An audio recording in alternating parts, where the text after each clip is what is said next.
ରାଜରାସ୍ତାରେ ଧାରଣାରେ ବସିଲେ ସରପଞ୍ଚ। ରାଜ୍ୟ ରାଜପଥରେ ଧାରଣାରେ ବସିଲେ ଡୁକୁରା ସରପଞ୍ଚ। ଉଦଳା ବାରିପଦା ରାଜ୍ୟ ରାଜପଥର ଡୁକୁରା ଛକରେ ନିଜ ସମର୍ଥକମାନଙ୍କ ସହିତ ସରପଞ୍ଚ ପାର୍ବତୀ ନାୟକ ଧାରଣାରେ ବସିଛନ୍ତି। पार्वती नायक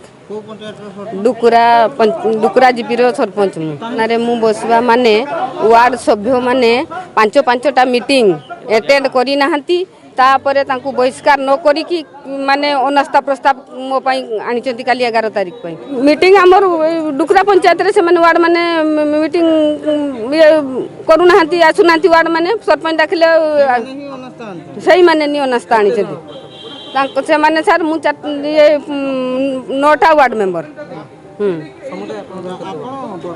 12टा वार्ड मेंबर मु जणैथिली सर सब कलेक्टर डीपीओ बीडीओ मु समस्त को जणैछि। आज बसली मु धारणा रे जे सेमानकु कोन पई बहिष्कार करा हलानी 3टा मीटिंग परे तो वार्ड माने बहिष्कार हेबे 5टा मीटिंग तो अटेंड करी नाती कोन पई बहिष्कार हला नै सेति पई मु बछि सेति पई बसिछि मु माने वार्ड सभ्य मानकु कोन पई कटा हला नै सेति पई मु बसिछि। 12 गोटी वार्ड को नहीं खुंटा ब्लॉक रो डुकुरा पंचायत होइथिबा बेले 9 जन वार्ड मेंबर संपृक्त सरपंच को विरोध रे अनास्था आनिछंती।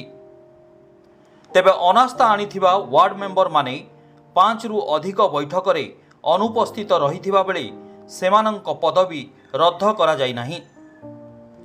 सही वार्ड मेंबर माने गत 6 मास मध्यरे कौनसी बैठक रे उपस्थित न रहिबा नै उपजिल्लापालଙ୍କ ठारू आरंभ करी समस्त अधिकारी को अवगत करा जाइथिले सुद्धा कौनसी पदक्षेप निया जाय नाही, जहाँकि एबे सही वार्ड मेंबर माने अनास्था आनिछंती।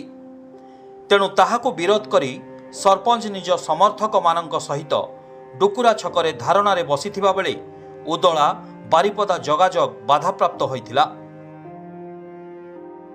अन्य 3 गोटी पंचायतर सरपंच मध्य एहाको समर्थन करथिले।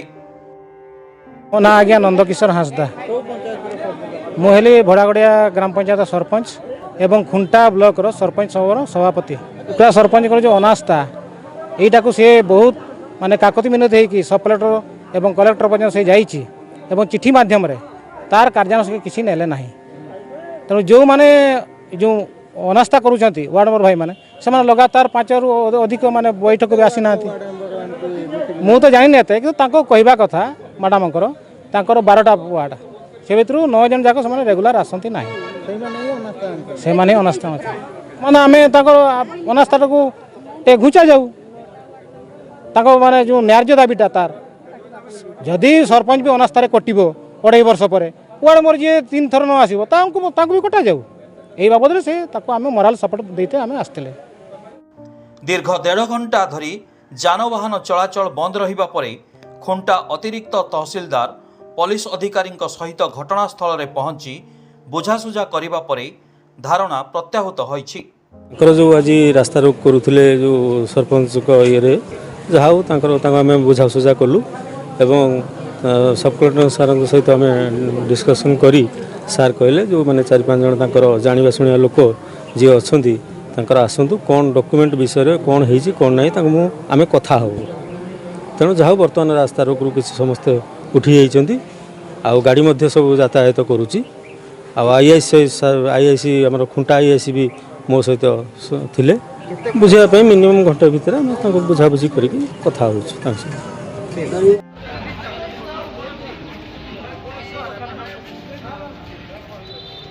मयूरभंज संजीव कुमार रंजित का रिपोर्ट, स्पॉटलाइट इंडिया।